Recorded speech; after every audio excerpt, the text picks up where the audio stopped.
Right, everybody, here's another question that was causing some problems, and it's just a matter of multiplying in here.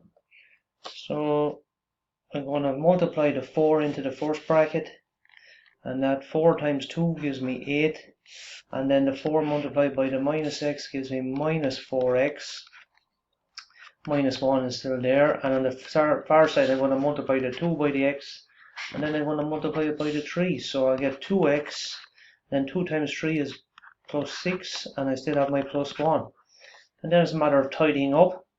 So I could throw all my x's to one side or the other.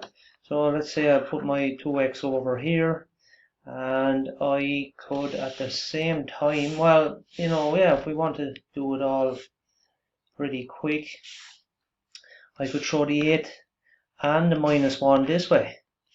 So on the next line then I'm still going to have the minus 4x on this side. The 2x will jump across and become a minus 2x equals, we still have our 6 and 1, or our 6 and 1, we can add them together to be 7.